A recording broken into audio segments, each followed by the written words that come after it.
judge burst out laughing, while a black woman cried for justice in his courtroom. But what he didn't know was that the ending would change everything and leave him with the most bitter taste of all. Before we dive in, let us know in the comments, where are you watching this from? They dragged her out of her store in handcuffs, not because she stole something, not because she hurt someone. No, Mrs. Geraldine Parker, 65 years old, widow, caretaker, neighbor, store owner, was arrested because someone said she didn't belong in a building she and her husband had bought together nearly 4 decades ago. They said she was trespassing. And just like that, with one accusation and a few unchecked boxes in a city file, her life was turned upside down. That morning had started like any other. Geraldine was folding linens in the back room, the way she always did when the sun hit just right through the dusty window. Her husband, Charles, used to call it the golden hour, when the store didn't feel like a business, just home. Even after he passed last year, she kept coming in, kept tidying, checking shelves, wiping the counter with the same cloth she'd used for 20 years. The storefront still bore their name, Parker's Goods and Notions. The paint had faded, but the story hadn't. They built it from scratch, one paycheck at a time, turning a forgotten lot into the heart of the neighborhood. Geraldine wasn't just a shopkeeper, she was a mother to the motherless, a baker for the grieving, and a lender for the broke. You didn't come to her store just to buy things. You came to remember who you were. But Charles had passed too soon. And, like so many couples, they'd put off finishing the paperwork, the deed transfer, the official signature. In life, they were equal owners. In death, the law said otherwise. So when a young developer with slick hair and cold eyes filed a complaint claiming the building was unoccupied city property, no one checked the facts. No one asked the neighbors. They just showed up with a clipboard and a lock, treating her history like an error code. They cuffed her in front of her shelves. Underneath the sign she'd painted with her husband's hands. They didn't care that she had keys. They didn't care that she still had invoices, receipts, and memories. They didn't care that she cried quietly, without tears, just a slight sound, like something ancient cracking inside. They called her a trespasser. But how can you trespass in a place you helped build? Geraldine didn't scream. She didn't fight. She folded the last towel with shaking hands before they took her away. Because that's who she was. Dignified, even when dragged. Still graceful, even in humiliation. And as she sat in the cold holding cell, her fingers clasped like she was praying, but she wasn't. She was remembering. The shelves Charles built, the first dollar they earned. The girls who used to come in after school, asking for thread and advice. She remembered every cracked tile on that floor. They thought they could erase her with a signature. They didn't know they were trying to erase a legacy. And legacies don't disappear quietly. Morning light slants through my kitchen window as I hold the city's letter in trembling hands.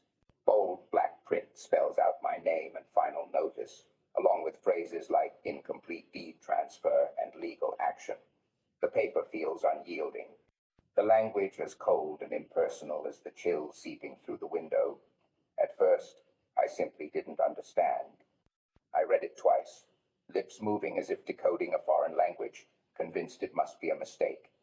My husband had promised to handle the transfer after the holidays, but he fell ill before we could sign the papers. We never got the chance. My throat tightens as I whisper to the empty kitchen that he's gone, hardly daring to say it aloud. Outside, a dry wind rattles the bare oak branches against the window like brittle bones. I call the city office. A clerk answers in a brisk, calm tone. I explain about the letter and my husband's death, hoping for a bit of kindness.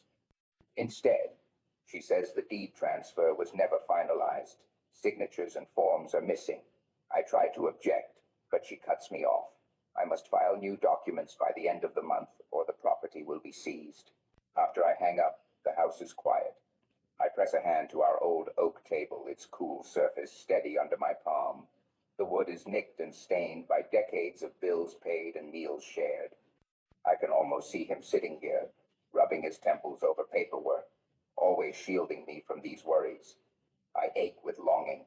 How did I end up here, alone and fighting for our home and shop? I spend hours sifting through files as storm clouds gather. The air thickens with the smell of old paper and dust. At last, I find a draft deed with his familiar handwriting filling every line but the one where my signature should go. A sharp pang pricks my chest as I press the document to my heart and let tears blur the ink, smudging his name. Evening brings a fierce storm. Rain drums on the roof, and wind rattles the shutters. The whole house smells of rain and ozone. Lightning flickers, casting shadows across the walls. I realize I've been holding my breath, muscles rigid, since that phone call. Fear and uncertainty swirl inside me, like the storm outside. I sink into his old armchair and wrap his knitted afghan around my shoulders. It holds a hint of his warmth, or perhaps that's just memory. As the storm rages, I recall another tempest from years ago, when a leaky shop roof sent us scrambling into the downpour, our faces streaked with rain and determination. We fixed that roof side by side. The memory glows like a lantern, reminding me of what we built and how he met every trial head on. As the thunder rolls away and the rain eases, I wipe my cheeks dry. Enough. The city may see just a case number, but this is our home, our livelihood, the dream we have had for decades. I stand, letting the afghan fall to the ground. In the dim window pane, I see a woman with her chin lifted and her eyes steady. I walk through the connecting door into our shop. The bell jingles softly in the stillness. The scent of old wood and leather greets me. This place holds our history. The counter we polished, the aisles he arranged just so. My fear remains, but it has hardened into resolve. I retrieve the new deed forms and spread them under the lamp's glow. My pen trembles briefly before I begin filling each blank with deliberate strokes. Each signature is a quiet act of defiance. By the time I finish, night has deepened, and the storm has passed, leaving the street gleaming. I tuck the papers into an envelope and rest my hand on the counter as I brace for what comes next, filing forms and more phone calls. The city's threats on paper no longer scare me.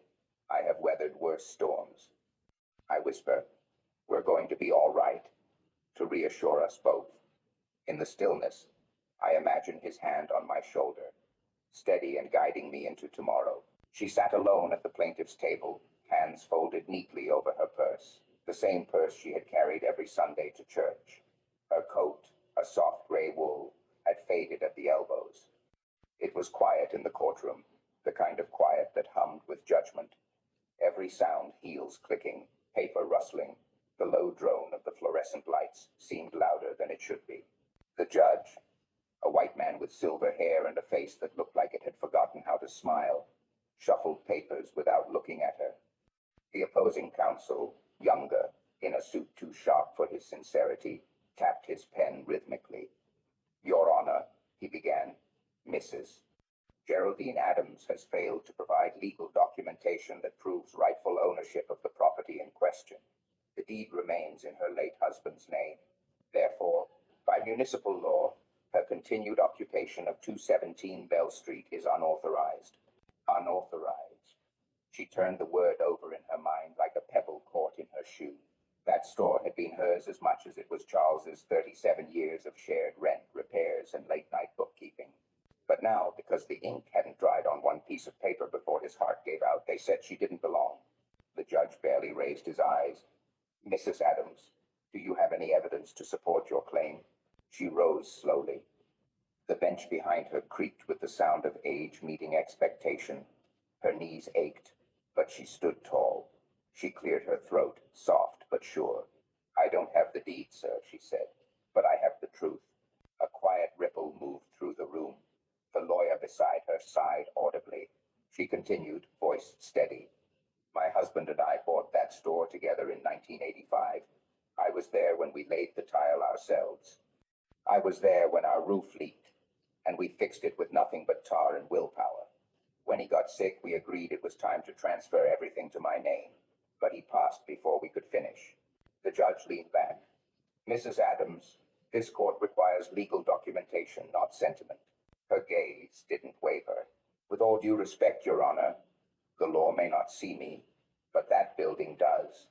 It holds my fingerprints in every corner. It holds our lives. Just because a line wasn't signed doesn't mean I stole it. The opposing counsel stood. Objection. Emotional testimony. Irrelevant. But then, from the back of the courtroom, a voice cut through the silence. I'll testify. All eyes turned.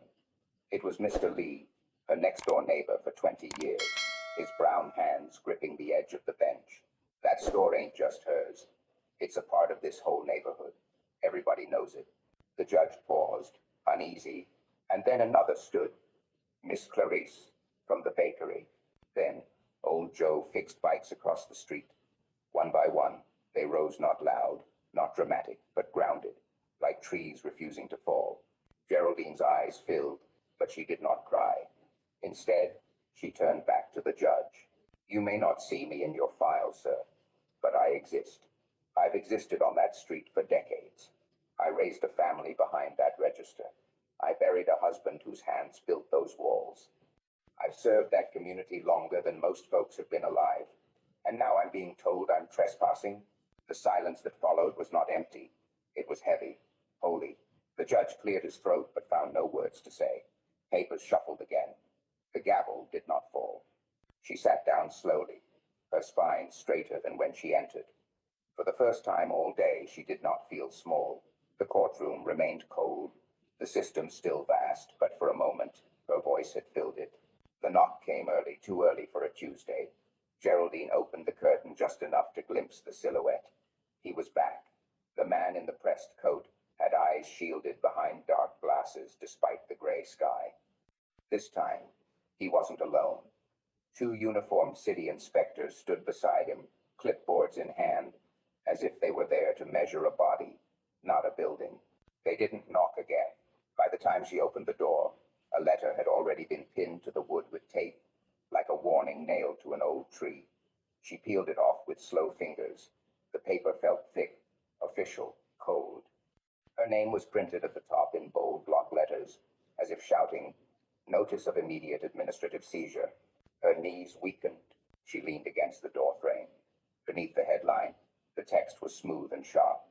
Failure to vacate will result in forcible removal and property repossession by Municipal Code 14.7a. The air felt thinner. She could still see the man in the coat across the street. He tilted his head slightly, just enough to let her know, this is real now. Inside, the store felt smaller. The warm hum of the refrigerator, the scent of cedar oil on the shelves, the creak in the floor where Charles used to lean when he laughed.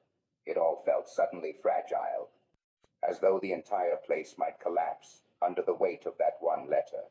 She folded the paper, pressed it into her purse, and sat behind the counter. For a long time, she didn't move. She stared at the glass display case, at the reflection of a woman she barely recognized, older, yes, but not weaker. Not less than she was when she and Charles laid the tile by hand in '85. She whispered to the silence, "What would you do, Charles?" And then she felt it, that sudden sting in her chest. Not grief, but something sharper. You'd tell me not to cry until the battle was over. And maybe not even then. But even resolve has weight. That evening, she returned to the door only to find the locks changed. Her key refused to turn. She pressed her forehead to the glass, just for a moment. Not crying, just tired. Tired of being told she didn't count. Tired of knocking on doors that once belonged to her. A camera crew across the street pretended not to see her. The same news van that filmed the eviction last month of a Latinx grandmother in Eastbrook. No follow-up, no justice, just footage, just silence. But then she noticed something. Across the street, tucked in a shadowed corner behind the van, a young woman stood holding a phone, not filming, but watching. Their eyes met a beat. The woman raised her hand in a quiet wave, unsure. Geraldine nodded. It was nothing, and it was everything. Someone saw her. Back home, her lawyer called in a rush. "You're not going to believe this. An anonymous packet just arrived. It has internal memos, one of them signed by a clerk who testified against you. It contradicts everything." Geraldine stood still. You mean they lied? I mean, you might have leverage now. Real leverage. She opened the envelope and saw it herself. A dated memo, 6 months before Charles died. A note confirming that Charles had called and asked for the transfer of ownership. A clerk had written, verbal confirmation from Mr. Adams to add wife as joint title holder, awaiting signed follow-up. And at the bottom, initialed R. Whitmore, the same name on the vacate order, the same man who had said under oath that he'd never heard of her. She clutched the page so tightly that it wrinkled. Suddenly, everything felt more real than ever before, not just the injustice, but the fight. Someone had slipped her the match, and now the lies were dry wood waiting to burn. She stepped outside and looked up at the shuttered windows of her shop. It no longer looked defeated. It looked like a fortress, a home under siege but not abandoned. She would be back in court. This time, not with just grief and memory, but with proof. She was no longer the defendant. She was the witness, the survivor, the fire starter. They thought she'd fade, that after weeks of court delays, media silence, and locked doors, she'd go home, sit on her porch, and let them pave her over like they had so many others. But Geraldine Adams had never been one to vanish quietly. On the morning of what would have been her 40th wedding anniversary, she returned not to the courtroom, but to the doorstep of the store that bore the fingerprints of her life. In her hand was a chain. In her pocket, a key to something no one had noticed before, a small rusted loop welded under the awning, where Charles once tied up their dog. She clicked the padlock through the chain, wrapped it once around her wrist, and locked herself to the front door. Then she sat down, just her, a folding chair, and a cardboard sign handwritten in black marker. You stole the paper. You can't steal the proof. By 9 a.m., 2 officers approached. One held a citation, the other a phone. Ma'am, you can't block this property. We'll have to remove you. Geraldine looked up, calm. You'll have to cut me out of my life, then. They hesitated. Cameras were arriving. A small crowd had gathered. A few young people whispered her name. Someone live-streamed from a phone. The officer sighed. You're making a scene. I'm making history, she said, her voice clear, almost tender. And if you want to arrest a grandmother on the anniversary of her husband's death, go right ahead. Just make sure they get the lighting right. Behind the crowd, a sleek black car pulled up. Out stepped Randall Whitmore, city official, the same man whose signature sat on the eviction order, the same one who swore he'd never seen her paperwork. It sprayed channel. He walked straight to her, laser sharp, eyes hard. You're trespassing, Geraldine. You've already lost. You're embarrassing yourself. She stared at him. You're used to doors opening for you, aren't you, Mr. Whitmore? He smirked. And you're used to people feeling sorry for you. You know what Charles told me? She said, leaning forward, voice steady. He said if you ever want to hear a lie from a powerful man, look him in the eye when you show him the truth. She reached into her coat and pulled out a second chain, then calmly clicked it through her other wrist, wrapping it around the iron railing of the storefront. Now, both arms were locked, body upright like a statue. The crowd gasped. A child whispered, She's locking herself to the building. Geraldine lifted her chin. I am the building. Police stepped forward. Cameras zoomed in. Then a young woman from the crowd broke the line. Wait, she shouted. She held up a folder. I work at City Records. Someone mailed this to my home. I didn't know what to do until now. She handed it to a nearby reporter, who flipped it open on air. Scanned letters. Signed affidavits. One form dated 2 years ago, with Charles's full signature and instructions to transfer joint ownership. The reporter looked at the camera. This contradicts the city's official position. Whitmore froze. His jaw clenched. Geraldine, still bound, turned slowly. This is the truth you tried to bury, and you used your title to do it. He barked. You can't prove who sent that. No, she replied softly. But I can prove you tried to hide it. The reporter stepped forward. Mr. Whitmore, would you care to comment? He spun on his heel and walked away, cameras following. Police lowered their radios. No one touched the chains. The crowd began to cheer, not loud, but rising. Not wild, but growing. One woman brought Geraldine a thermos of coffee. Another draped a shawl over her shoulders. A teenager placed a flower at her feet. That night, the footage flooded the news. Headlines blared. Senior citizen chains herself to storefront. Exposes city cover-up. By morning, a petition with 500,000 signatures demanded a full investigation. The mayor called for Whitmore's resignation. And Geraldine, she stayed, still chained, still upright, not defying the law, but reminding the law who it was meant to serve. The sixth day began like the others, with silence, not the gentle kind, but the type that hums before a storm. Geraldine sat in her chair, wrists still bound to the storefront by steel chains, the sun catching the silver in her hair. Around her, the world had grown louder: interviews, protests, petitions, but inside, she could feel something different blooming, not fear, something sharper. She was being watched. She noticed the unmarked black SUV 2 blocks away. It hadn't moved in 3 days. The man inside never got out, and the officers who once looked at her with pity now avoided her eyes altogether. They knew something. She could feel it in the way the wind shifted. At 2:17 p.m., her phone buzzed. A message. No name, no subject. Just 5 words and a timestamp. City records fire. 3:03 a.m. She stared at it. Her chest tightened. Her lawyer confirmed it minutes later there had been a malfunction in the archives room downtown, smoke damage. System-wide. All digital backups erased. Every trace of Charles's application gone. That was the last copy, her lawyer whispered. The only hard proof. No one claimed responsibility. No camera had worked. And the fire department had been delayed due to traffic. It was not a coincidence. That night, Geraldine didn't sleep.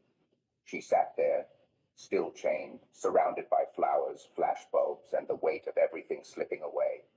The system was not just stalling her, it was erasing her. At 5 a.m., she made a decision. She unlocked herself, not to walk away, but to walk in. The door was still broken from the break-in. She pushed it open and stepped into the shadows of the store she hadn't entered in weeks. Dust clung to the light. The words sprayed on the wall, "Not your block," still glared in red. But she wasn't afraid. She turned on the radio behind the counter. The old one Charles used to tune to the gospel at dawn. Static hummed, then the soft swell of a choir. She set a chair near the front window and Saturday, not in protest, in possession. Then she called the press. At noon, the cameras returned not to the sidewalk, but inside. And that's when she dropped the match. She pulled out a tape recorder, an old school one, from the 90 seconds, worn, cracked, but alive. She clicked play. The voice was unmistakable. Randall Whitmore, city official, the man who signed the eviction order. On the tape, he laughed. She's old, alone. She won't last. The moment we erase that file, it's over. No one's going to riot for a woman who sells buttons. Gasps filled the room. A reporter dropped her pen. "I kept it in Charles's fishing box," Geraldine said softly. He always said, when people show you who they are, record it. The mayor's office responded within the hour. Whitmore resigned. A criminal inquiry was launched. But Geraldine didn't stop. That evening, she addressed the crowd from the storefront window, her voice clear through a microphone borrowed from the church choir. "This building was never just about me. It's about every voice they tried to silence with fire, fear, and forged paper. I'm not asking for sympathy. I'm asking for memory. Remember this moment, because power doesn't erase truth. It only buries it." And today, she looked up, tears in her eyes. We dug it back up. Across the street, someone started singing. A freedom song, faint but steady. Others joined. And in that moment, the block didn't just belong to Geraldine. It belonged to everyone who ever fought to be seen. The city was roaring, but inside the little store on Bell Street, time moved like honey. Geraldine sat in the back corner, wrapped in her husband's old cardigan. The wool still carried the scent of cedar and rain. She'd worn it for 3 nights now, not for warmth, but for weight, something to hold her together. Outside, reporters clamored for interviews. Headlines screamed her name. Politicians scrambled to rewrite their statements. Whitmore was gone. The mayor was cornered. The city had cracked open like a rotten egg. But inside this room, inside her bones, it was still quiet. Because victory, as it turns out, doesn't make the loneliness leave. She stared at a wall of faded photographs, snapshots of lives that passed through the shop like wind through an open window. A girl learning to thread a needle, a man holding a lapel flower on his wedding day, an older woman is laughing behind a button counter. All of them had names once. Now they were just pictures. One photo hung crooked. She rose slowly and fixed it. Her hands trembled more these days. The doctor had called it age. Geraldine called it grief that never entirely left. Her fingers brushed a worn frame, the photo of her and Charles on opening day. He was kissing her temple. She had on her mother's apron. They had no money, no backers, but all the belief in the world. She whispered, "I miss you, old man," and sat back down. There were no speeches that day, no live streams, no protests. But something unexpected happened around noon. An older woman stepped into the store holding a tin lunchbox. She wore pressed slacks, white sneakers, and eyes that carried storms. Geraldine didn't recognize her at first. But then the woman opened the lunchbox and revealed a spool of golden thread. "You taught me how to sew when I was pregnant and scared," she said. "You gave me a job when no one else would touch a black girl with a belly. That thread bought my son's school books. He's a teacher now." Geraldine blinked, swallowed hard, and took the thread gently into her hands. Her voice cracked for the first time in days. "I remember you. Your name's Alma." Alma nodded, eyes glistening. "You remembered me, after all this time." More came. A mailman brought a pin cushion shaped like a heart. A woman laid down her grandmother's thimble. A young man carried an old receipt from 1987, faded but intact, signed with care, Geraldine. "Thank you." No one said much. They just came, left memories like offerings, and quietly went on. By nightfall, the front window wasn't empty anymore. It glowed with tokens of gratitude, a museum of quiet impact, proof that Geraldine had never needed headlines to be heard. She locked the door gently, walked to the back again, and sat beneath the soft hum of the lamp. Tears found her not in a flood, but in stillness. They rolled without noise, without shame, not for what she lost, but for what she gave. She wept because no one had ever told her that legacy could be so silent, so invisible, yet permanent. Charles had once told her, "Some people leave behind money, we leave behind meaning." Now she understood. As the city debated her case in chambers and columns, Geraldine simply folded a piece of golden thread into her palm and whispered, "Thank you for remembering me." Not to the crowd, not to the world, but to time itself. And for the first time since this began, she allowed herself to fall asleep entirely, deeply, with a smile soft as cotton, because even the most worn fabric, if stitched with love, will never unravel. The courthouse was colder than she remembered, not just in temperature, but in spirit. The kind of cold that didn't come from marble floors or overhead vents, but from years of people learning to look away. Geraldine walked in alone, her back straight, her dress ironed crisp, her Bible clutched close like armor. This hearing wasn't about guilt or innocence anymore. It was about whether her truth even mattered. The judge entered precisely at 9 a.m. Ronald C. Bell, polished, composed, followed. He wore his robe like a shield, not against injustice, but against accountability. His face was unreadable, not from wisdom, but from habit. He had presided over cases like hers before dozens, maybe hundreds, and each time he'd chosen the path of least resistance. Protect the system, protect the image, protect himself. He never looked at her, not when the bailiff read her name, not when the courtroom hushed as her attorney presented the evidence, not even when the voice recording played Whitmore's voice laughing about erasing the old woman with the buttons. Instead, Judge Bell thumbed through a folder that hadn't been submitted to the court, unmarked, unlogged, hidden. Her lawyer objected. Firmly, respectfully, Judge Bell didn't respond. He waited, and when the audio ended, he cleared his throat, not with tension, but with boredom. Thank you, counselor. I believe we've heard enough. There was no deliberation, no review, no moment of pause. He leaned forward, voice like a banker refusing a loan. Given the procedural confusion and lack of verified intent, the court finds insufficient grounds to escalate this matter further. Case dismissed. His gavel struck like an afterthought. For 2 seconds, the room stood still, then exploded. Gasps, shouts. Reporters leaped to their feet. Even the stenographer hesitated before continuing to type. But Judge Bell had already risen, his black robe sweeping behind him like a curtain dropping at the end of a failed play. He exited not through the central aisle, but through a private door behind the bench. No eye contact, no explanation, just silence. Geraldine did not move. She sat in the center of that courtroom, surrounded by chaos, feeling something far more violent than rage. Erasure. That precise, professional kind of violence. The one that doesn't bruise the skin, but makes you invisible. She reached into her handbag and pulled out a letter. Old, folded and worn soft at the edges. It was from Charles, dated 15 years ago. He had written it after their first court battle when the city had tried to raise their rent without notice. He never sent it. They didn't see you. That's the worst part. Not the loss, not the fine, but that you stood there, fully human, and they refused to meet your eyes. She held that paper as if it were a photograph of her dignity, then stood. The cameras caught her as she walked past the benches. Her shoulders didn't slump, her steps didn't falter, but her eyes, oh, her eyes, they burned, not with hatred, not even disappointment, with precision, because she had expected this, not in detail, but in tone. She knew how it would feel to be discarded. Again, outside, her supporters waited, dozens of them. Some are in tears, some in disbelief.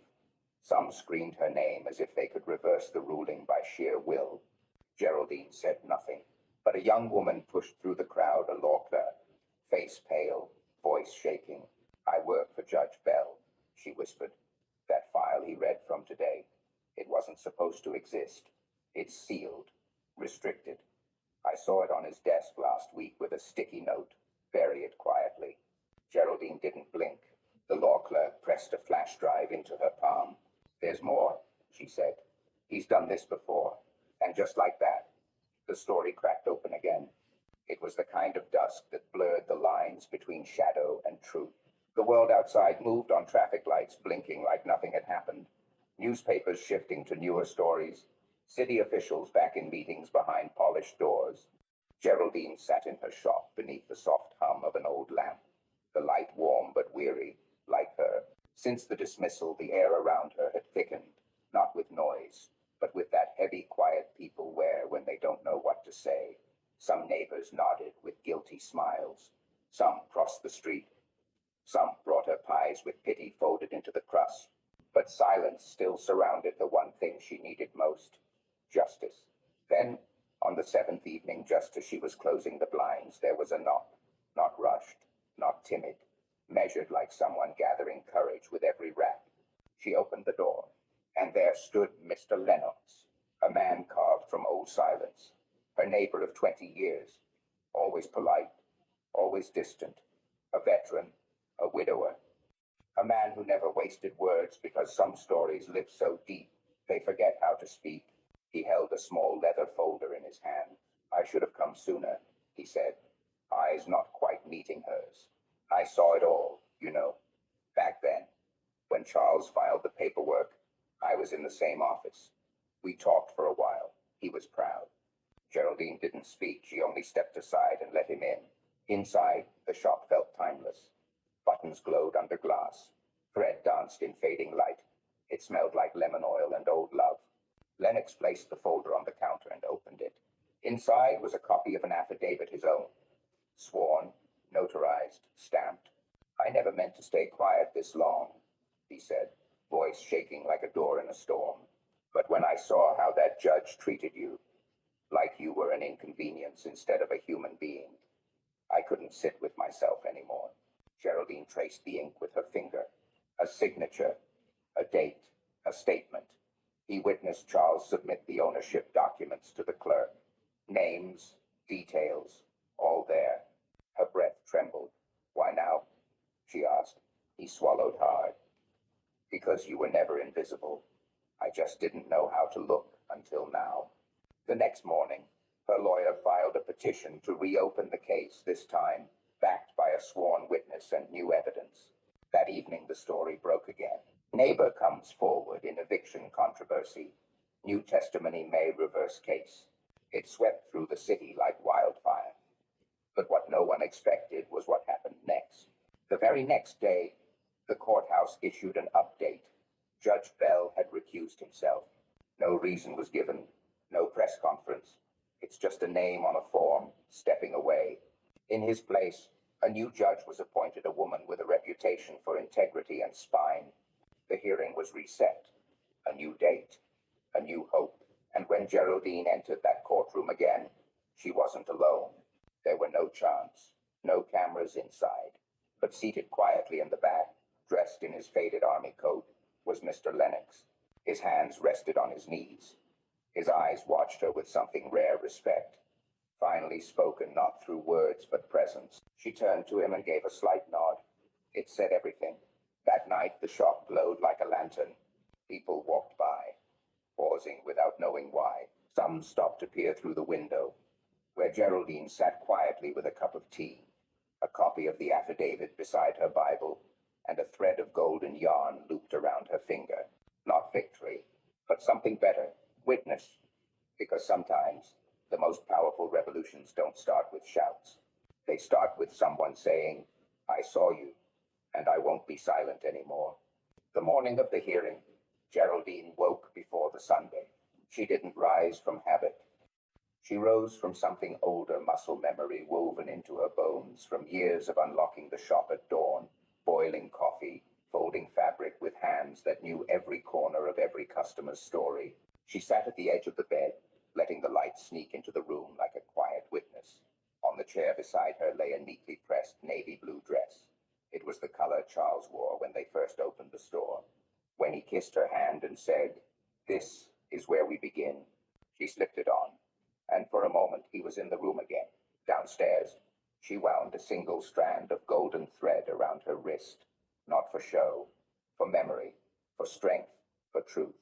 That morning the courthouse didn't feel cold.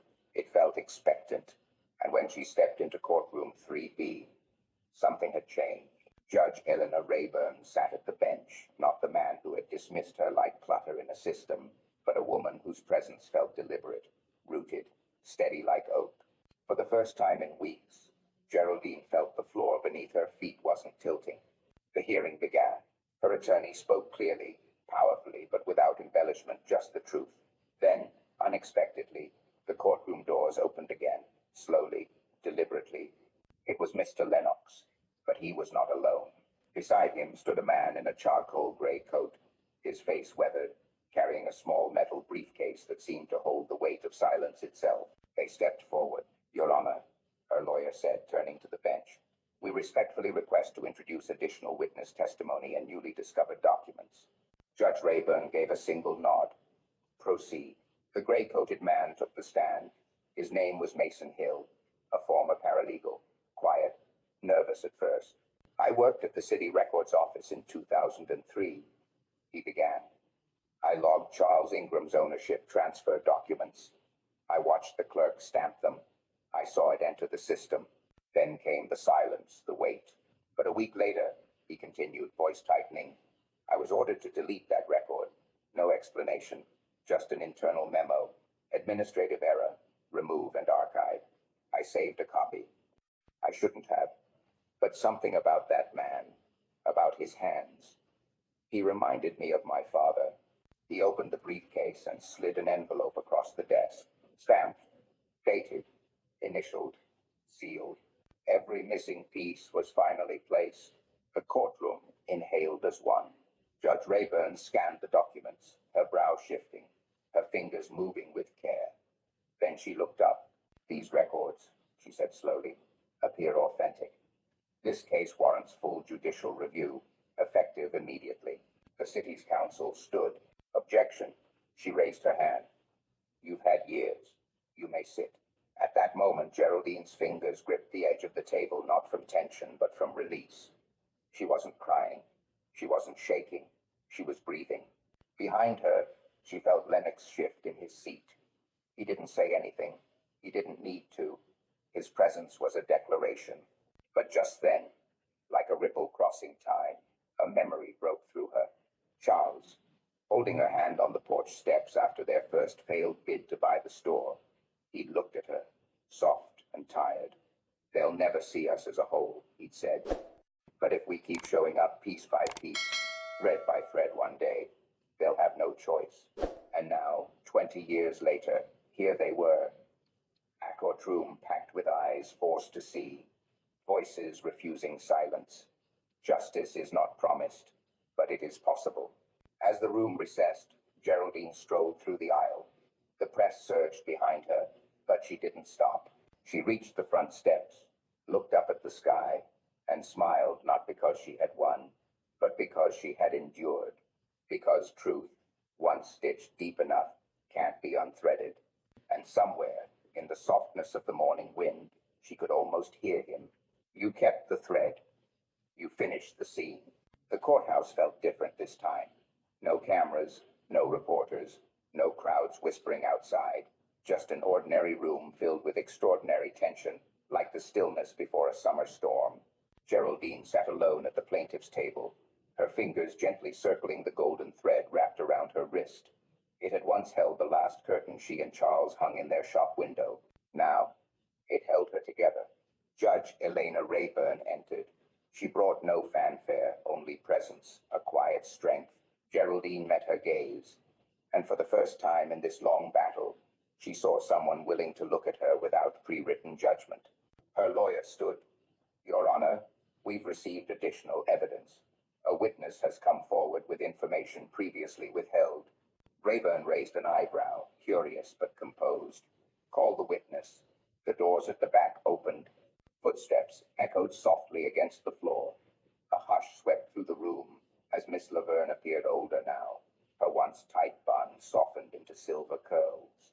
She clutched a slim leather folder as if it weighed more than just paper. Geraldine's breath caught. She hadn't seen Laverne since the day Charles filed the paperwork, calm, polite, silent, just like the system. But now, that silence was breaking. Laverne was sworn in and took the stand. I was the senior clerk in 2003 when Charles Ingram submitted the property transfer documents. I processed the file.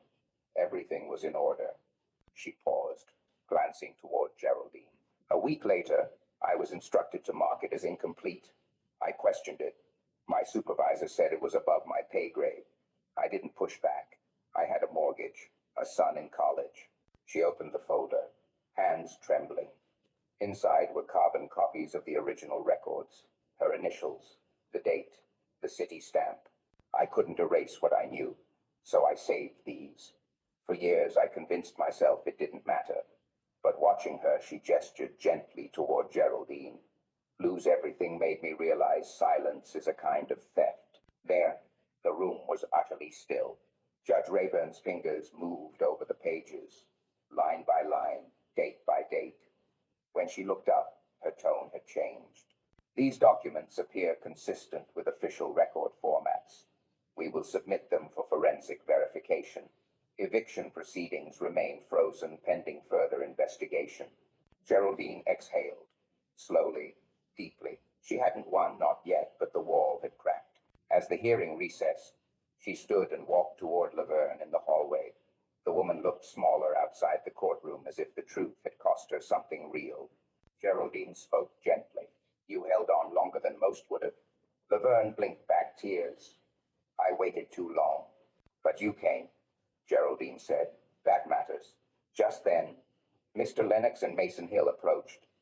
Lennox gave his usual silent nod while Mason offered a rare smile. They stood together, three witnesses who hadn't planned to be heroes, only to do what was right finally. Geraldine looked out the courthouse window. The city moved on as if none of it had happened, but she knew better. Something had changed, not because someone shouted, but because someone whispered, enough. And for the first time in years, The truth had a voice. Geraldine sat on the courthouse steps long before the building opened, her hands resting quietly in her lap, the same golden thread still tied around her wrist. The sky above was pale, not yet blue, and the city had not woken, but something in the air already felt restless, as if truth itself had grown impatient. The day before had been a tide turner. Miss Laverne's testimony had shaken something loose in the walls of justice. Finally, someone had said aloud what so many had long suspected, that the system wasn't broken, it was designed that way, and someone like Geraldine was never meant to win. She had barely slept. Her lawyer's voice echoed in her mind. They filed an emergency motion to disqualify all the new evidence. His tone had been cautious, calculated. They're playing the technical game now, trying to bury truth under procedure. And still, she came. By the time the court convened, the room was full. Not packed. Full in the way a church feels full when everyone present knows a soul is about to be tested. Mr. Lennox stood beside her, firm and silent, and Mason Hill sat one row behind, notebook in hand. Geraldine didn't look back. Her focus stayed forward, sharp as a needle threaded with hope and wariness. Judge Rayburn entered with no announcement. Her robe trailed behind her like a wave. She sat down, made no adjustments, and nodded once. The air felt thinner. The city attorney stood and delivered his motion with polished detachment. Legal terms flew like darts. Chain of custody, procedural invalidity, unauthorized submission. His tone was smooth, but it left something bitter in the mouth. Geraldine's lawyer objected. He reminded the court that truth, once revealed, must be reckoned with, not silenced for not arriving in a briefcase. Rayburn took it all in. Then she held up a single envelope. "This arrived anonymously in my chambers early this morning," she said. Her voice was steady but quieter than usual. "Its contents may bear on the integrity of these proceedings." No one spoke. The gallery leaned in, as if the wood beneath them might whisper what was inside. Rayburn opened the envelope and pulled out a flash drive. She slid it into the courtroom monitor herself. There was no staff, no bailiff, only silence. Then the audio played. A voicemail, composed, spoke with a drawl too casual for a courtroom. It was unmistakably Judge Bell, the original judge, who had dismissed Geraldine's case without a hearing. "Don't waste time on this," he said. "That woman's just another bitter widow. You give them 1 inch and they'll want the deed to the whole block." Someone in the gallery gasped. The voice continued. "She's not the kind of woman the law was written for. Let it die quietly." Rayburn stopped the recording. She removed the flash drive, placed it on the bench beside her, and stared ahead. Not at Geraldine, not at the attorneys, just at the space between justice and silence, as if it had finally revealed its proper shape. "I'll return with a decision," she said simply, and rose. The courtroom emptied in silence, the people too stunned to speak. Geraldine remained seated. Her fingers, though aged, held steady on the wood of the table.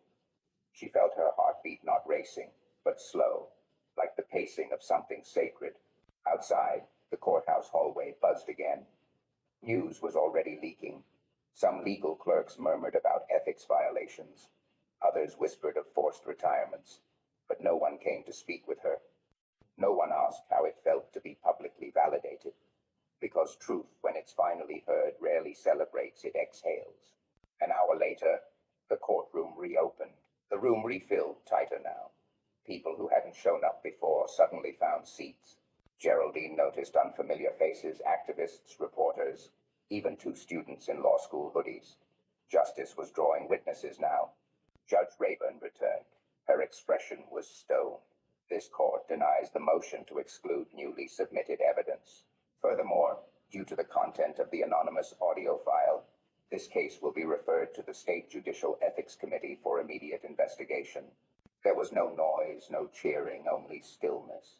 Then she looked at Geraldine. "What this court witnessed today," Rayburn said, "is not just legal misconduct. It is betrayal of the bench, of the people, of the very oath meant to protect them." Rayburn leaned forward slightly, voice lowering. "Mrs. Ingram, your case will proceed. Fully, transparently, and this time it will be heard." Then the gavel fell, clean, final, like like the end of a long-held breath. Geraldine stood slowly. Her knees did not shake, her eyes did not tear. She reached for her bag, smoothed her dress, and walked toward the courthouse doors. Outside, the light had changed. The clouds were parting. She didn't smile. Not yet. But she walked like someone who knew the weight of being believed. And behind her, for the first time, the system turned not away, but toward her, as if it too was learning how to listen. The courthouse looked different that morning, though its bricks were the same. What had once been a place where truth quietly drowned, now stood under the glare of camera lights, pulsing with something sharper than attention consequence. Geraldine arrived before sunrise, her coat buttoned high, the same golden thread still wrapped around her wrist like a line pulled taut between what was and what must be. The night before, she hadn't slept. Not because of fear, no, fear was something she'd learned to live with like the weather. It came, it passed. What kept her awake was the weight of being seen. The news had spread across the city like wildfire. She had become a name, a symbol.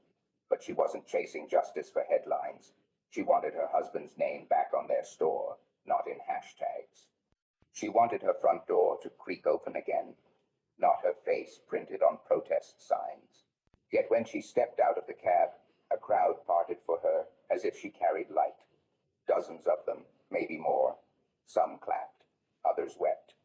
And one young boy, maybe 10 years old, held up a cardboard replica of her store, painted with small, careful hands, the word "ours" written above the door. Geraldine's throat tightened. She nodded solemnly, then kept walking. The courtroom was waiting. Inside, the air was different, too. Judge Rayburn sat higher somehow, not just on the bench, but in stature, her face unreadable. The gallery was full of new faces, journalists, law students, people who had never cared about zoning ordinances now holding their breath over legal precedent. The city attorney shifted in his seat like the fabric of his suit was too tight. As the clerk called the court to order, Geraldine stared straight ahead. Then came the motion, the city's final attempt to kill her case, not through evidence but exhaustion. They questioned the procedure, timing, and the emotional atmosphere of the previous hearing. They accused the court of being swayed by public opinion and requested a halt to all proceedings until a higher review. Judge Rayburn listened without expression. Then, surprisingly, she invited oral arguments. The city attorney stood and delivered a performance of technicalities. He referred to Geraldine as the claimant, never by name. This case, he said, has been tainted by emotion and media interference.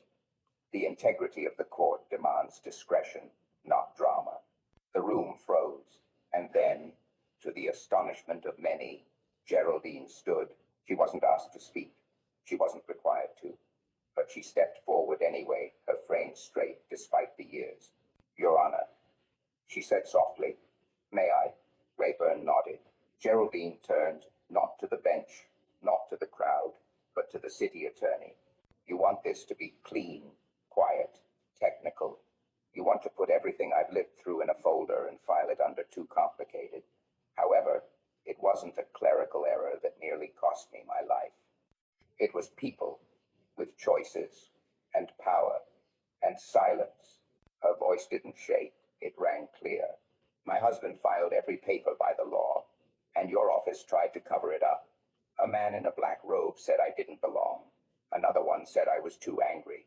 And now that the truth is in the light, you're asking us to close the blinds again?" She turned to the gallery. "You say this is dramatic. You say it's emotional. It is. Because injustice isn't sterile. It doesn't arrive on letterhead. It arrives in eviction notices. The locks changed without warning. In names erased from deeds and memories." The courtroom was breathless. She looked back at the judge. "I am not here for spectacle. I'm here for my husband. For the man who died believing the law would protect his wife. For every widow who was too tired to fight. For every clerk who stayed silent. For every store with its lights turned off by a lie." Silence followed. And then something unprecedented happened. One by one, people began to stand. A former clerk, a shopkeeper, a teenager with a microphone in his hand. They rose not in protest, but in quiet unity, dozens of them. The judge said nothing. She didn't have to. The moment spoke for itself. Rayburn leaned forward slowly. The court finds no legal merit in the city's motion. It is denied. We will proceed with full public review and discovery. And let it be noted, this court is not burdened by public emotion, it is reminded by it. The gavel struck. It's not like an ending. It's like an opening. Outside, the sun had broken through the gray. Geraldine stepped down from the bench, walking past reporters who now whispered her name not as a curiosity but as reverence. The boy with the cardboard store was still waiting. This time, she knelt to him, took the little building in her hand, and whispered, "You keep building. Don't let them tell you you can't." As she rose, the cameras flashed. But Geraldine didn't look at them. She looked at the courthouse, at the people, and then ahead, because the world had finally heard her. And now, it could never again say it didn't know. The sky was unnaturally quiet the morning Geraldine found the ashes, not the remains of paper or wood, but of something far more personal. Someone had broken into her shop again, but this time, it wasn't just a message. It was a declaration of war. Her husband's war medals burned. The photograph from their first day of business ripped and left under a scorched Bible. The air still carried the metallic tang of smoke. No police came. No news covered it. This wasn't random. This was orchestrated. And Geraldine knew the difference. She didn't cry. She didn't even clean it. She just stood in the stillness of the room that once held 27 years of memory breathing through the ruin. The damage wasn't loud. It was deliberate. Like the hands that had done I, he wanted her to feel every second of her erasure. Outside, the neighborhood stirred but didn't approach. People glanced, then looked away. Fear had returned to their eyes. Not the fear of Geraldine losing, but of what might happen if she won. By mid-morning, the headlines had changed again. Local hero or legal manipulator. One read, "Sources claim Geraldine may have forged historical documents." There were no named sources, just doubt planted like landmines. One network ran an expose implying the shop had never belonged to her husband at all, using a blurred photo of a decades-old zoning map to cast shadows. She recognized the tactic. Confuse, distract, divide. Someone was pulling strings, and they were close to the power switch. Back in her kitchen, she boiled water with the steadiness of a surgeon. Her hands never trembled, though the world wanted them to. Mason Hill arrived moments later, face tight, jaw locked. "They're pushing for a full reevaluation of the case," he said, "and the city attorney has requested Judge Rayburn be recused for partiality." Geraldine stirred her tea. "They're playing for time." As Drake, "They're playing for silence," Mason said. She placed the spoon down gently. "Then we don't give it to them." But as the evening closed in, and the quiet returned like a tide, Geraldine sat alone in the dark of the shop's back room, lit only by the flicker of one salvaged desk lamp. She knew retaliation when she saw it. But what haunted her more was how calculated it was. This wasn't chaos, it was chess. The knock at the door was soft, too soft for a stranger. She opened it slowly and found a boy no older than 20 wearing an oversized city maintenance jacket that swallowed his frame. "You don't know me," he said quickly, voice cracking like the edge of a confession. "But I know what they did, and it's worse than you think." He reached into his pocket, pulled out a flash drive, and handed it over like it was a weapon too heavy for him to carry. "I interned for the Property Records Office," he said. "I wasn't supposed to see it, but I did. And then they reassigned me the next day, quietly, no warning. They said I asked too many questions." Geraldine took the drive. "What's on it?" "Emails, original documents, memos from city officials about the urban revitalization push. But they didn't want to revitalize anything. They wanted to clear blocks. Your shop was first on a list." She felt the chill long before the breeze reached her skin. The boy hesitated. "They redlined you, Miss Geraldine. Not just you. Dozens of others. Mostly black-owned. Mostly legacy properties with weak or manual record-keeping. They knew, and they waited." She watched him for a long moment. "Why are you risking this?" He looked down. "My grandmother used to work for you. You said you let her eat behind the shop when she had nowhere else to go. She said, 'That woman gave people dignity when no one else did.' The words landed heavy and soft like prayer. "What's your name?" she asked. "Elijah," he said. She nodded. "Come inside, Elijah. You've just done something dangerous. Might as well be safe while you're at it." That night, she and Mason pored over the drive's contents. It was all there. Time-stamped manipulation, intentional redirections of deed records, a thread of emails from a development firm working in secret with a city official, one who had publicly condemned the attack on her shop while privately suggesting she was a liability to progress. It wasn't just fraud. It was betrayal, systemic, surgical, and centuries in the making. But now they had proof. The next morning, Geraldine stood in front of her shop, staring at the space where the front window used to be. And for the first time since the war began, she smiled. Not with triumph, with resolve. She handed Mason the drives. "We don't just give this to the media," she said. "We give it to every single person who's ever lost something and been told it was their fault." He nodded. "This will start something we can't stop." "I hope so," she said.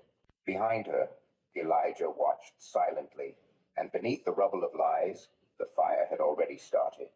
Not to destroy, but to cleanse, to burn away the rot, the whispers, the curtain that for too long had hidden the truth. She hadn't touched the wood in years. It was the original signboard from the first day they opened the store, 2 slabs of pine, hand-carved by her husband's fingers the night before their wedding. "Morris and Geraldine's General Goods," it read. The paint chipped, but the letters were still firm.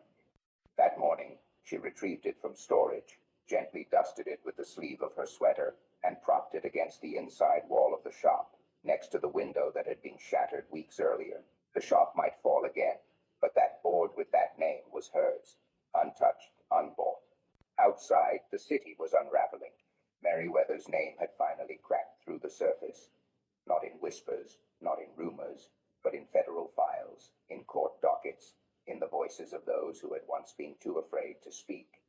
Emails traced directly to his desk, property seizures masked as neighborhood renewal. Entire black business blocks are mapped for silent acquisition. What Geraldine and Mason uncovered wasn't a scandal. It was a legacy built on the erasure of others.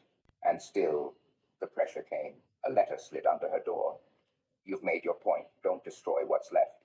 The next day, Elijah found a tracking device underneath his car. Mason received an anonymous call saying his law license was under review.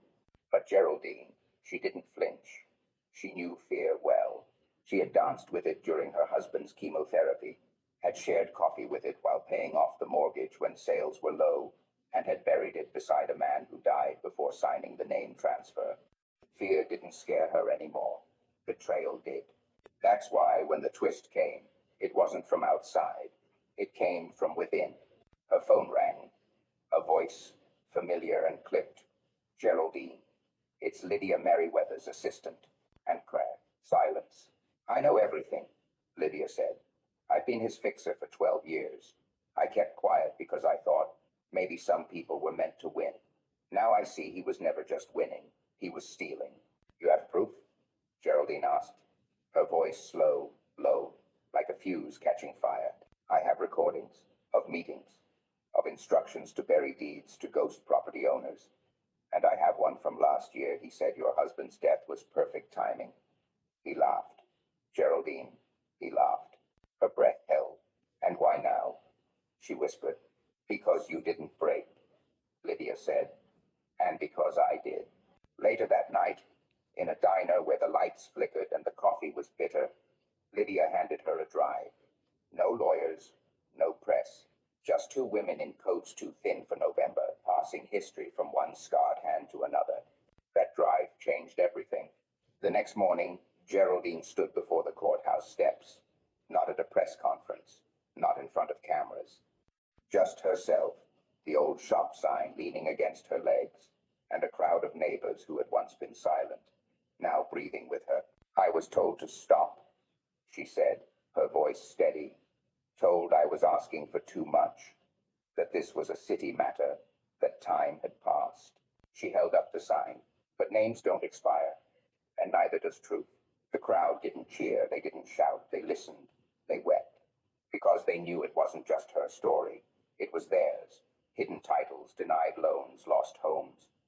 Geraldine's fight had become a mirror, and they finally saw themselves in the reflection. When the news broke about Lydia's files, the final crack split open the dam. Merriweather's foundation lost 3 corporate sponsors in 48 hours. The city council called for an emergency ethics review. His name was stripped from the downtown library wing. But Geraldine didn't watch the news that day. She was at the shop, helping Elijah repaint the outside wall. They used the same color as the original rust red with a stripe of gold along the edge. Why not paint over it all? Elijah asked. Because history's not ugly, she said. It's unfinished. That night, she sat beside the old register, hands folded in her lap, the same way she had sat the night her husband proposed, the same way she waited outside the ICU, the same way she waited for justice, not as a gift, but as something long owed. She took a deep breath and whispered, not to the room, but to the air that remembered. They took your name off the paperwork, Morris, but I carved it in wood, and now the world remembers. Outside, a small group had gathered again. No slogans, no microphones, just candles, not for mourning, but for memory, and fire once meant to silence her, now flickered gently in the hands of those who'd carry the fight forward. Because when they tried to burn her down, they forgot one thing. She was the match. Franklin Holloway had presided over thousands of cases in his 35-year career. He had outlasted 4 mayors, 2 scandals, and 1 heart attack. He was known for the way he ruled, measured, curt, impeccably pressed in gray robes that never wrinkled, even when justice did. But no robe could hide what now clung to him, the unbearable silence of being seen. When his name hit the front page, it wasn't with outrage. It was with exhaustion, the kind that builds over decades like smoke crawling beneath a doorframe. Whispers had trailed him for years, too many rushed hearings, too many verdicts favoring the same developers, too many minority business owners stripped of title and time. But nothing stuck, until Geraldine. He remembered the day she stood before the black lace gloves, the way her hands never trembled, not even when the city claimed her store belonged to someone else. He didn't even look up when he ruled against her. He thought it would pass like the rest. But this time, justice had a long memory and sharper teeth. Now, as the Judiciary Board played the recordings, emails, bank transfers, private meetings masked as luncheons, he sat not on the bench, but in a plain wooden chair, wearing a suit that suddenly looked too big for his frame. His mouth was dry, his hands folded like prayer, though no God was left to appeal to. Across the room, Geraldine sat with Elijah, calm, steady, dignified. She didn't gloat. She didn't need to. Truth stood taller than revenge ever could. The chairwoman read out the board's decision. Disbarment, immediate. Pension frozen. Future teaching revoked. Holloway's title would be stripped retroactively from all published records. The courtroom was still, but outside, cheers broke through the windows like the song of birds after a storm. He flinched. That night, alone in the study of a house that no longer felt like his, Holloway stared at an old photo his first day on the bench. Young, confident, blind. He opened a drawer and pulled out the file from Geraldine's case. The paper had yellowed slightly. He read his ruling aloud. It felt foreign now, hollow, as if someone else had written it. And then, unbidden, the memory returned. He saw her eyes, not furious, worse, disappointed. He saw her mouth form the words, "You already decided before I opened mine." He had. He remembered the voice in his ear. Weeks before the hearing, Merriweather himself, masked behind pleasantries. "She's just holding up progress, Frank. Old emotions. Nothing substantial. Help us out." Holloway had nodded. The ruling had already written itself before the hearing began. He closed the folder, opened a new one, his resignation letter. He didn't sign it. Not yet. The next morning, a letter arrived in Geraldine's mailbox. Same expensive paper, same neat envelope. It read, "I failed you. Not by mistake, by choice. I carry that now. I hope you never have to carry anything alone again." There was no name. She didn't need one. She read it twice. Then she walked to the back of the shop, to the old cigar box where her husband's watch, their wedding photo, and the deed still unsigned by him all lay. She placed the letter beside them, looked at it, then picked it back up. That evening, as the sun folded into amber, she lit a small fire in the steel bin behind the store. One by one, the pages burned, turning apology into ash. She stood silent, not with hatred, but with closure. Later, a child painting the new storefront asked her why the old judge wasn't in jail. She smiled gently, because sometimes losing everything you built while thinking you'd never be caught is a sentence longer than bars. Well, weeks passed. Rumors said Holloway had sold his home, that his wife had left, that he was seen buying one train ticket to nowhere in particular. One clerk claimed he rented a room above a bakery in a quiet town, where no one called him Your Honor, only Mr. Holloway. The name fits differently now. Back in the city, the university removed his portrait. The plaque outside the law library was replaced with one honoring equal access to justice. At the dedication, Mason spoke briefly. Geraldine didn't attend. She was at the shop. A child had broken a jar of marbles. She knelt, helped him gather them, and laughed softly when he said sorry. Don't worry, she said. We all drop things sometimes. What matters is what we pick up after.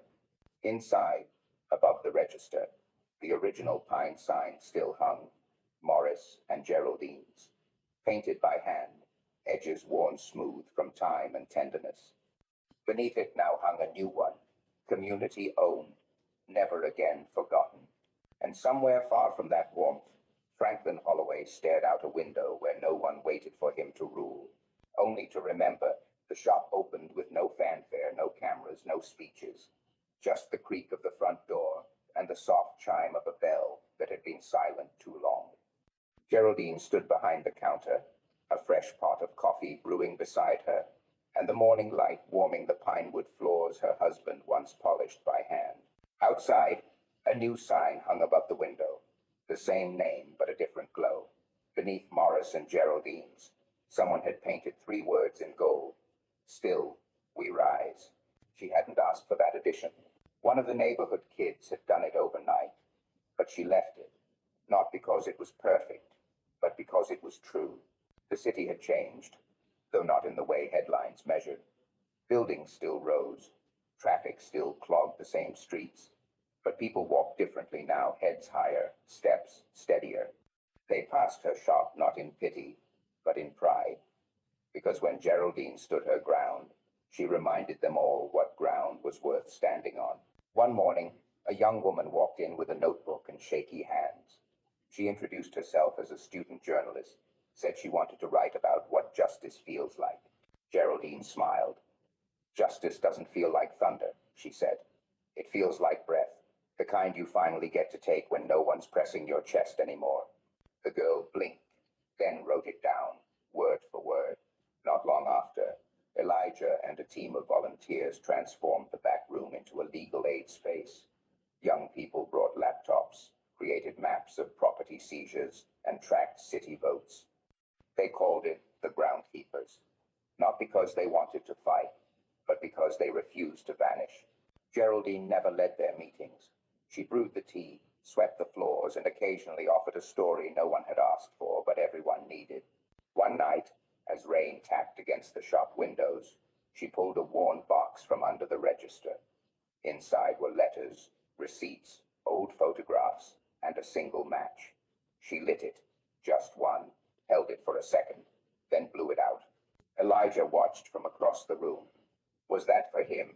He asked. She nodded. Not to burn, just to remember I could. Outside, the city hummed its usual noise, but inside that small store, something larger was growing, a pulse, a rhythm, a quiet defiance that no ruling could erase.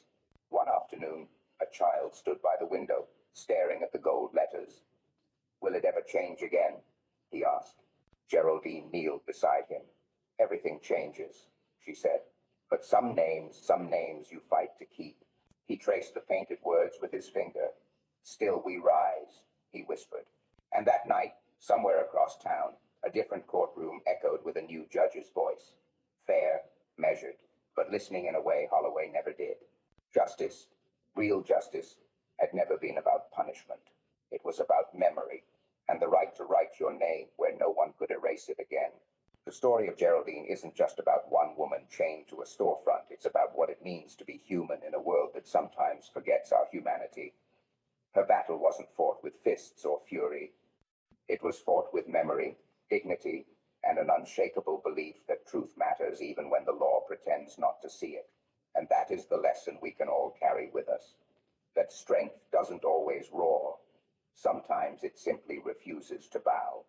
When Geraldine said, "I am the building," she wasn't only defending her shop, she was speaking for every person who has ever been told they don't belong in a space they helped create, nurture, and keep alive.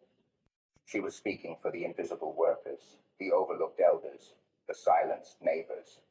Her fight reminds us that legacy is not measured in deeds or court filings, but in fingerprints on walls, in the quiet acts of care that turn four walls into a home, and in communities that refuse to forget. And here's where the social message deepens. Injustice often hides behind paperwork, policies, and polished speeches. It rarely announces itself with flames. It slips in through silence, through indifference, through the shrug that says, "It's not my problem." Geraldine's story asks us to notice, to speak, to step forward even when it feels easier to look away. Because silence, as one witness said, is its own kind of theft. But there's also hope stitched into her story like golden thread. Hope that when one voice rises, others will follow. That even when a system tries to erase a person, neighbors, strangers, and even former insiders can break ranks and say, "Enough. I saw it, and I won't be silent anymore." That's not just her victory, that's our shared possibility. So I'll leave you with this. What do you see in Geraldine's journey? Do you see your grandmother's resilience, your neighborhood's struggle, or maybe your own quiet fight to be recognized? Drop your thoughts in the comments. I'd love to hear what part of her story stayed with you. And if this story moved you, don't let it stop here, because these aren't just tales. They're lessons in what it means to live with dignity, courage, and compassion. Share this video with someone who needs to be reminded that justice isn't just about laws, it's about memory, about refusing to let truth be buried. Thank you for watching until the end. If you found this video helpful, please share it so more people can hear this story. And if this is your first time visiting our channel, don't forget to subscribe today so you won't miss the inspiring stories coming next. Wishing you a new day filled with strength, kindness, and the courage to keep building legacies that cannot be erased.